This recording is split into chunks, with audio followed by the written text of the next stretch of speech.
I am 34 years old. I am sitting across from my husband, Mark, at our reclaimed oak dining table. The candles are burning. The salmon is perfectly glazed. The wine is a vintage he used to love. But Mark isn't looking at the candles. He isn't looking at the food. And he certainly isn't looking at me. He is looking at a glowing glass rectangle in his hand. Mark? I say softly. He doesn't look up. His thumb swipes. Left. Right. Up. I went to the doctor today. That's nice, babe. Did he give you the vitamins? I didn't go for vitamins. I went because I found a lump. But I don't tell him that. Because I know, with a sickening certainty, that if I told him I was dying, he would just ask if it was contagious before swiping again. For the last 3 years, I have become part of the furniture. I am the person who ensures his shirts are crisp. I am the person who remembers his mother's birthday. I am the ghost who keeps his life running while he lives in a digital world of stock market tickers and LinkedIn connections. I used to cry about it. I used to wear red lace. I used to start fights just to feel his eyes on me, even if they were angry. But today, I stopped being a ghost.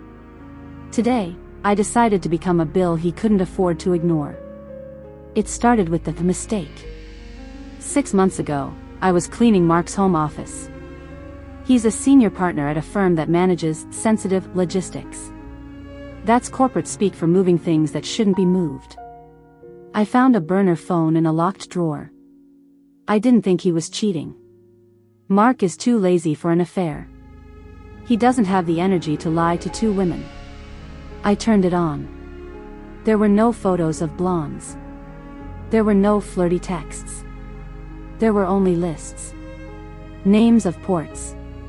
Names of officials. And numbers, 7-figure numbers, next to words like consultation fee and hazardous clearance.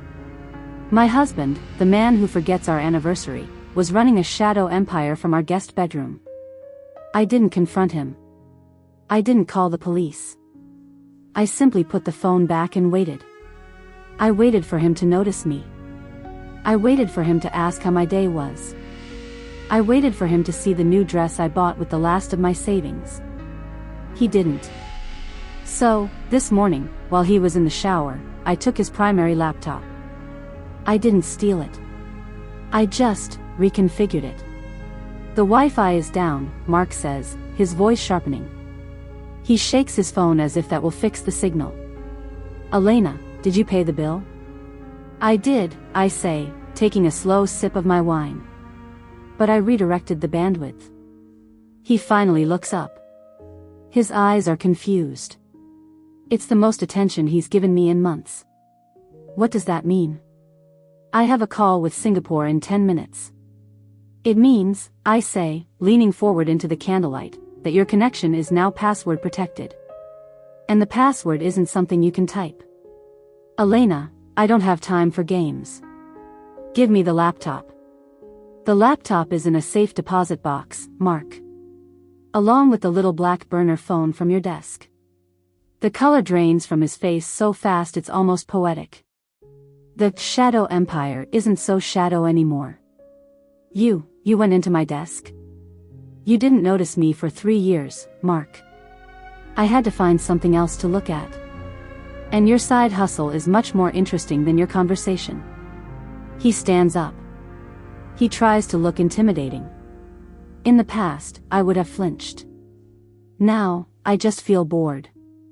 That information, you don't know what you're touching, he hisses. People go missing for less. I know, I smile. It's a cold, sharp smile. That's why I set up a dead man's switch. If I don't log into a specific server every 24 hours, that burner phone's data goes directly to the Department of Justice. And to the friends in Singapore you're trying to overcharge. Mark sinks back into his chair. He is looking at me now. Really looking. He sees the woman who stopped being a victim and became a predator. What do you want? He whispers. Money? No, Mark. I have plenty of your money now. I want you to listen. I talk for 4 hours. I tell him about the lump. I tell him about the night I sat in the dark for 6 hours waiting for him to come home, only for him to walk in and ask why the house was so cold. I tell him how it feels to be a placeholder in your own marriage. He listens. Because he has to. Because his life depends on my voice. But as I talk, I realize something. The attention I wanted? It's hollow. He isn't listening because he loves me. He is listening because he is terrified of me. And that's when the dark twist begins. I'm sorry, Mark says. He sounds sincere. He reaches for my hand. I didn't realize I had drifted so far. Let's fix this. We'll go away. Just us. I want to believe him. But I see his eyes dart to the kitchen counter, where his smartwatch is charging. He's not feeling regret. He's calculating. I believe you, Mark, I say. I give him the password, a 16-digit code that unlocks his main server. He rushes to his office. I hear him typing furiously.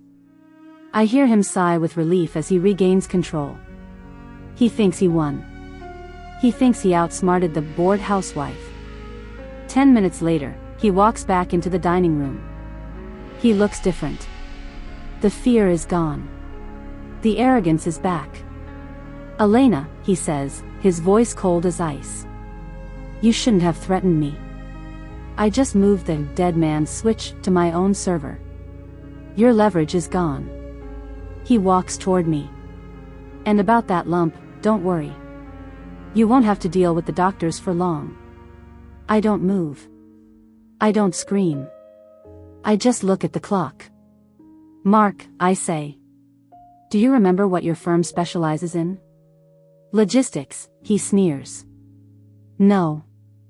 It specializes in tracking. Suddenly, the front door is kicked in. Flashbangs fill the hallway with blinding white light. Shouts. Boots on the hardwood. Mark is tackled to the floor before he can even reach for a steak knife. Federal agents swarm the room. They don't look at me. They look at the laptop in his office. What is this? Mark screams from the floor. I cleared the logs. You cleared your logs, I say, standing over him. But you used the password I gave you. That password wasn't a key, Mark. It was a beacon. I had contacted the authorities weeks ago.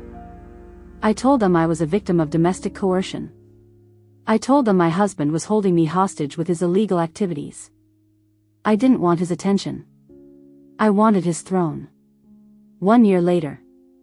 I am 62, no, I am 35, but I feel like I've lived a century. The lump was benign. A warning from my body to wake up.